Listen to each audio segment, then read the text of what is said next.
Hello, Theo from the editing room here. Just to let you know, one thing that I did not notice and actually underestimated was the fact that this game contains flashing lights pretty much everywhere, pretty much one per each part.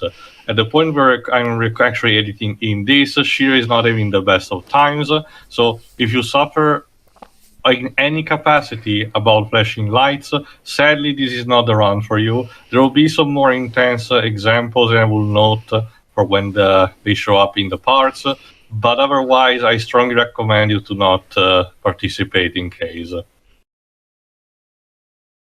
Hello, and welcome to yet another Squaresoft PS1 RPG. It seems that it's kind of a bit of a destiny that most of my longer projects for Weimar stuff are tied to Square in some kind of way. First FF7, then Nier, then Legend of Mana, now this. It's a bit coincidental. Originally, I wanted to go through Legend of Dragoon, and don't worry, still in the banks for the future. But Pedro's Final Fantasy VIII run kind of ignited a bit of a spark that I wanted to film. It's Keep in mind the game you're about to potentially to witness is something that I didn't play when it came out for a good reason that I'm about to mention. Um, and I only played it around 2013, 2012, 2013. Was still the years when I was experimenting with my PSP, if you know what I mean. So I was trying any game that I could find, and this was among that. But my first approach with it was rough. It was in a time that I wasn't paying too much attention to the actual game, and I still wanted to go through it just to have the experience of having tried the game. So the game itself did not capture me too much until a certain point. But I did remember eventually later on having pleasant memories. But when I actually replayed it for the run that I recorded, that you will be seeing, I actually really enjoyed it even more than the first time I played it. And keep in mind, this is a severely flawed game in a lot of capacity, in a lot of aspects. But first, um, Squaresoft, during the PS1 era, aside from Final Fantasy and a couple of other minor games, I think like Front Mission, had like what it's called like the Pentagon of major RPGs that only released in the West in America, not in Europe, just in America. Those were Threads of Fate, Chrono Cross, Legend of Mana that we have seen. Okay, this is not a proper RPG. Einhander, it's actually a shooter, but it does borrow a lot of aesthetics and ideas from RPG developers. And the game we're about to talk now, Xenogears. So let me set the stage for you. It's the middle of the 90s. You are Tetsuya Takahashi, and you have a lot of ambition. You worked a bit your bones with Falcom for one of the East titles, but as soon as that was over, you really dropped them and actually went to work with SquareSoft. They even include you in the Final Fantasy IV team, and they even include you as a fightable enemy in developer room. You did work also for 5 and 6 on similar expertise. For 5 it was field graphics and 6 by graphic director. But it arrives a point where you have really a story that you want to tell, your personal fan fiction that you want to tell, and it's not even just the thing that you want to tell. Even your wife, Kaori Tanaka, or as she's more colloquially known for her pen name, Soraya Saga, you two want to really tell your story. So you approach the Square Enix big honchos with your with the what you consider is the right timing, because the next generation of console is about to release. Square wants to go all in, ditching Nintendo to go on PlayStation, and you have a perfect idea for Final Fantasy VII, a story about fighting God, which is a staple for the fantasy series at that point, but in a more direct way, actually refer to terms, and imagery to more resembled, the Hebrew Christian mythologies, angels, that kind of stuff. The executives take a look at that and tell you, no, we're not doing this for Final Fantasy VII. The best thing that you'll get is just a passing reference from a comatose cloud, and you're gonna like it. However, as you will see from what this game turned out to be, Final Fantasy VII kind of borrowed still a few ideas from the plot of this game, as I will point out when the time comes. However, Hironobu Sakaguchi himself feels very impressed with your work. Tells you maybe if you actually tone it down a bit, we can actually work it as something else. First, it was supposed to be also a sequel to Chrono Trigger for some reason. Yeah, I didn't even know how that could have worked out. Tio, I don't know what you're talking about. A sequel to Chrono Trigger would be a very, very, very complicated idea, which could make a very fine mess of things. But that concept got scrapped immediately in favor of making a complete new RPG with still a couple of people, including Hiromu Sakaguchi, as executive producers. The name is simple, Xenogears. Well, the first part is right from Greek, the word xenos, which means a stranger, something from a strange land, and it's gonna be a fusion between sci-fi and fantasy in, again, an RPG that talks about stuff like religion. However, it seems that only Hiromu Sakaguchi was really into your project because Square throws at you a bunch of newbies to work with, and things get rough almost immediately. You have to actually scrap a lot of things that you wanted to put, not simply for the actual themes of the game, of the story that you wanted to tell, but also because of actual, programming competence. Some of these newbies really had only this as their first job, so a lot of things they wanted to implement could not be put there. And then happens the coup de grace. Hiromu Sakaguchi had also, in the meantime, wanted the idea to make an actual CGI movie. That CGI movie turned out to be Final Fantasy: The Spirits Within, which put in jeopardy literally everything that Squares was doing at the time, which meant, among other things, that you and part of your team gets literally pulled out of your game to actually instead fix stuff from Final Fantasy VIII, which was going around at the time. Complete with that, the fact that your unfinished game gets put on launch, the fact that it almost risks to not come in America because most of the translation team quits out of being offended by the religious themes. Yes, seriously. Leaving a poor excuse of a man called Richard Mark Honeywood literally having to sleep in his office for months to translate the fucking thing.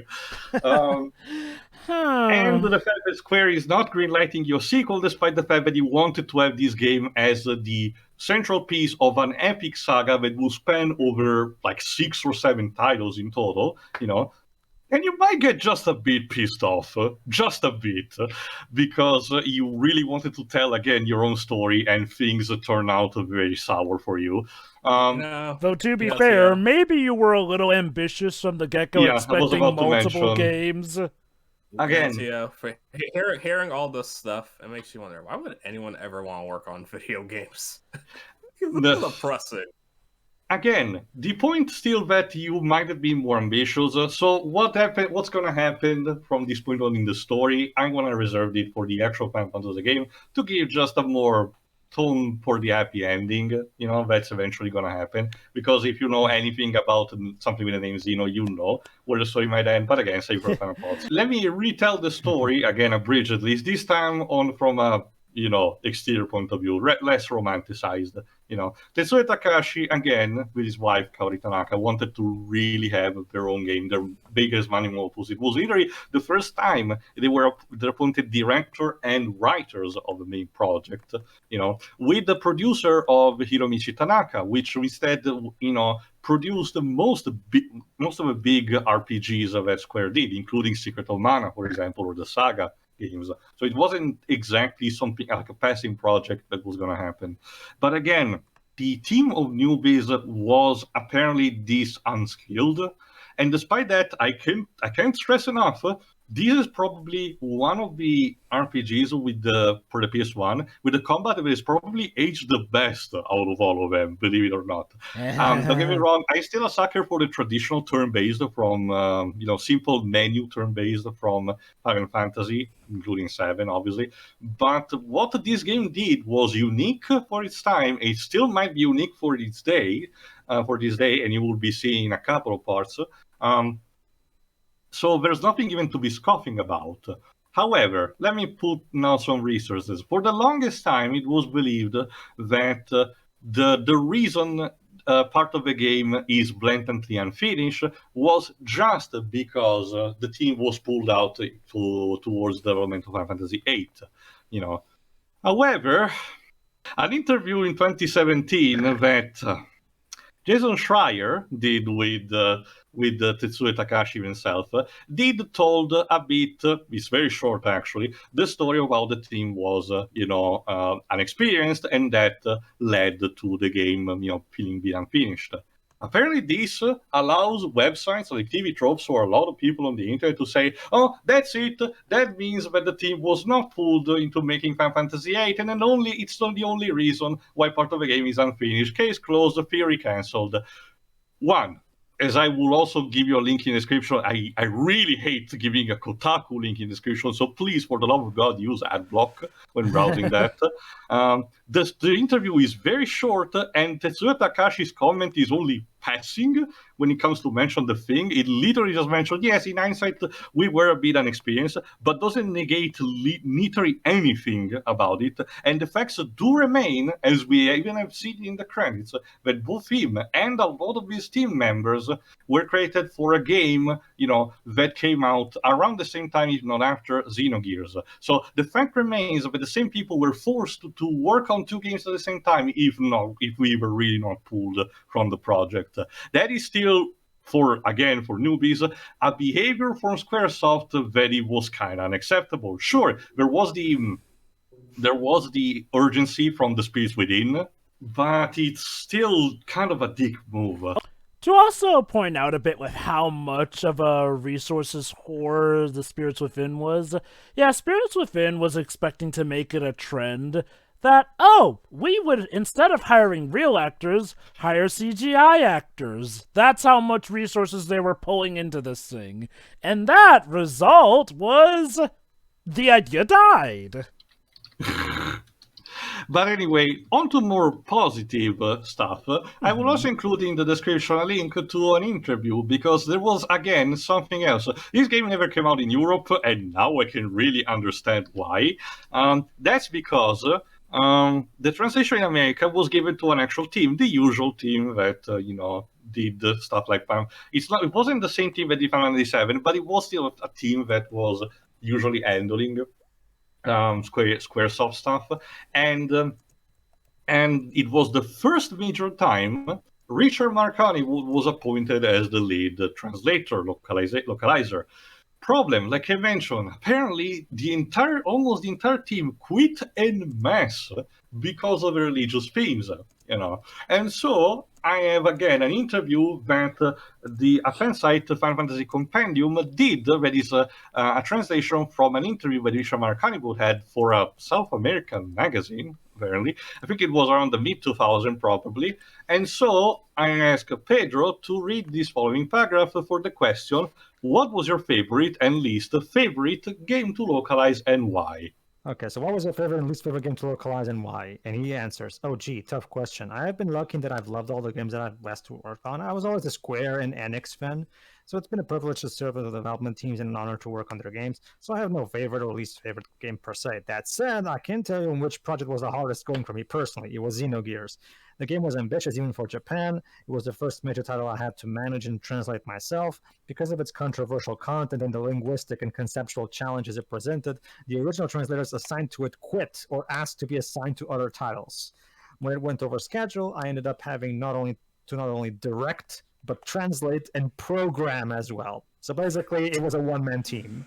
Yeah. Wow. Again, very outstanding professional behavior from the other translator. But go on. Heck, I even burned the master discs.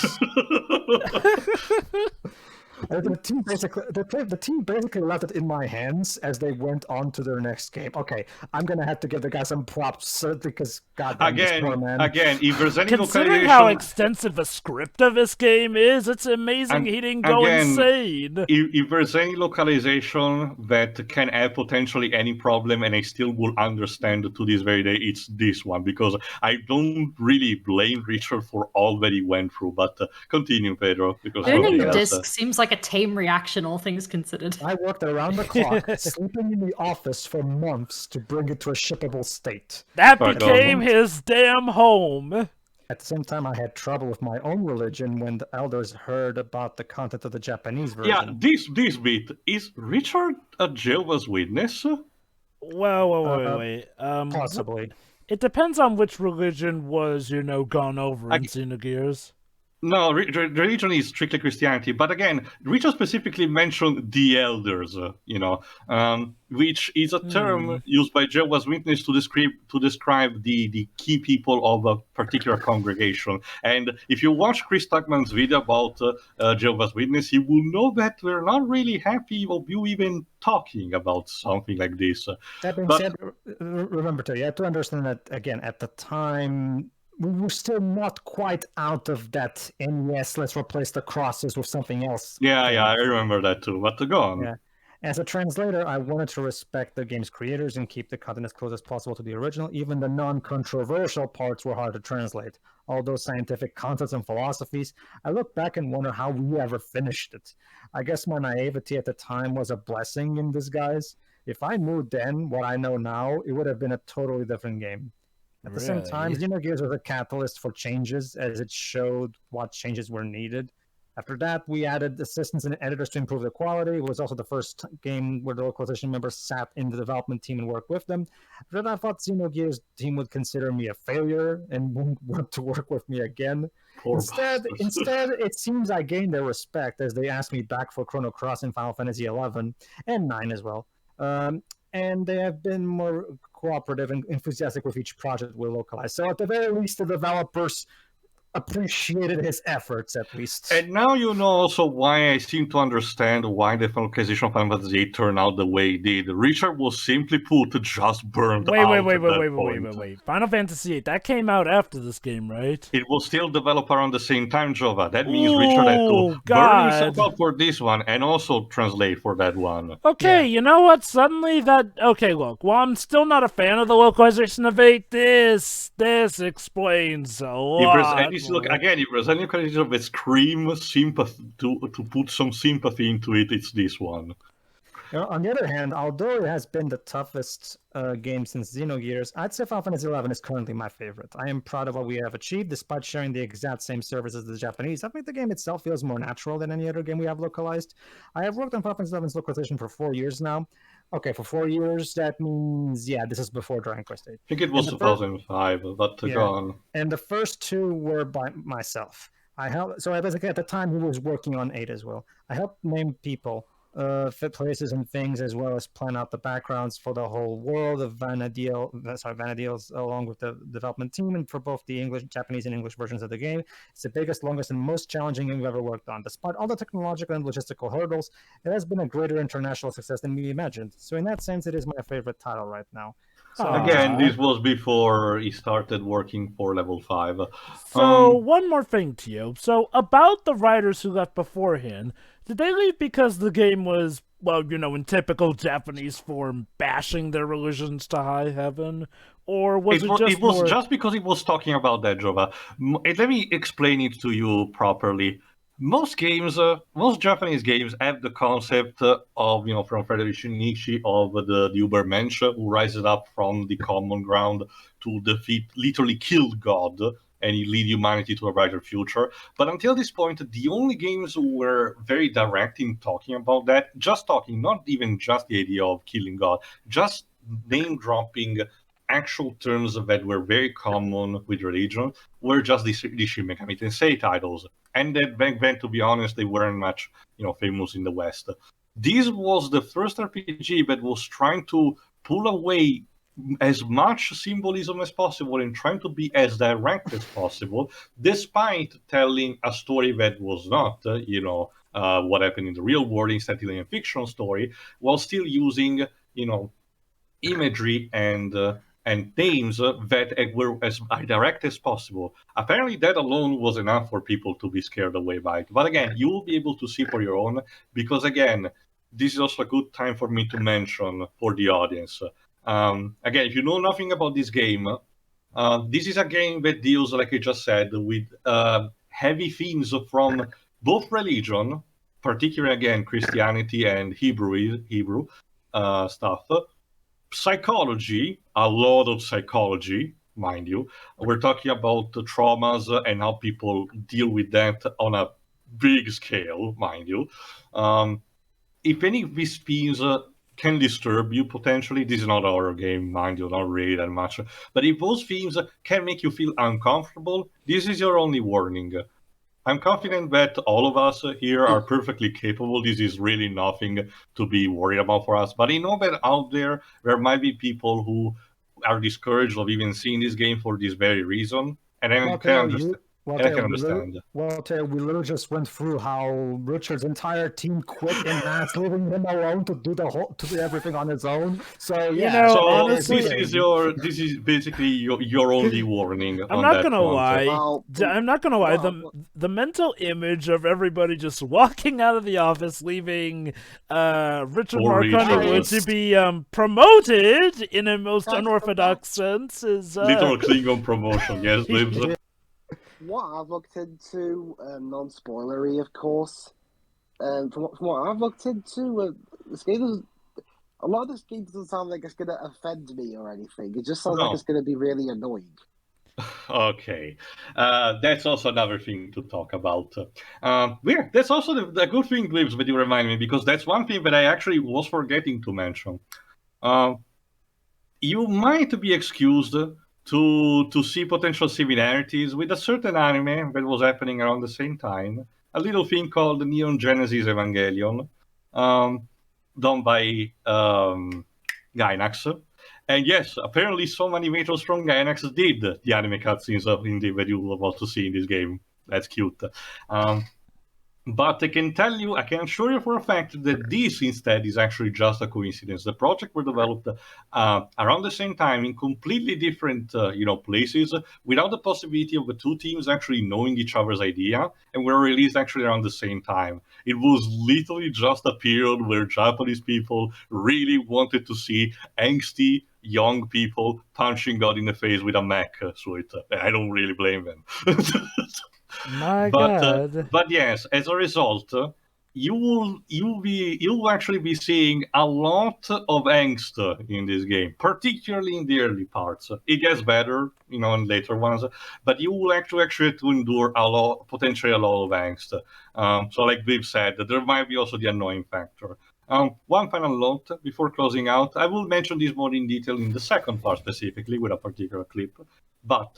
The score for the game. This was done actually by Yasunori Mitsuda, the composer from Chrono Trigger, actually.